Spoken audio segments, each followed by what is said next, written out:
आप भी कोर्स कोई सिखाते सर मैं करवाता था, मैंने छोड़ दिया। मैंने आपको कहा ना कि नहीं करना यहाँ कुछ, सिर्फ फ्री में जितना अपनी फ्री में बच्चा सीखना। फ्री में मैं सेशंस करवाता हूँ, ठीक है, मुख्तलिफ यूनिवर्सिटीज के अंदर भी मुख्तलिफ ऑर्गेनाइजेशंस के साथ मैं फ्री में सेशंस देता हूँ, बट कोई प्रॉपर कोर्स नहीं करता। वो मैंने पहले किए, 4-5 बैचेस किए मैंने, उसके बाद तौबा कर लिया। उसकी ज्यादा सबसे बड़ी वजह ये थी कि बच्चा नॉन सीरियस था।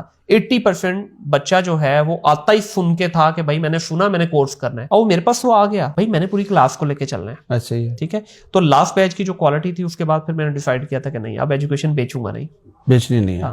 कम्युनिटी सर जो है ना, खिदमत है बस। सर इसके पीछे बहुत सारी और भी रीजन है। फिर मैंने यही सोचा कि यार चले, इतना अल्लाह दे रहा है तो ये अपने नॉलेज का सदका ही सही। ये जो कोर्स बेचने वाले हैं, ये क्या आप कोर्स बेच के पैसे कमाते हैं? सर आपको अंदाजा नहीं है, एक कोर्स बेच के 1.5 से 2 महीने 3 महीने का लोग करोड़ों रुपया कमा रहे हैं। सर अगर आप छोटा सा एग्जांपल सेट कर लें, आप 80,000 भी ले रहे हैं, 1 लाख ले रहे हैं, जो कि मामूली बात है। 50,000 भी अगर आप ले रहे हैं, 100 बच्चा आपके पास आ गया बैच में, जो कि ये भी बड़ी मामूली बात है। आप खुद देख लें, 1.5-2 महीने में आपका 50 लाख से लेके 1 करोड़ रुपया सीधा।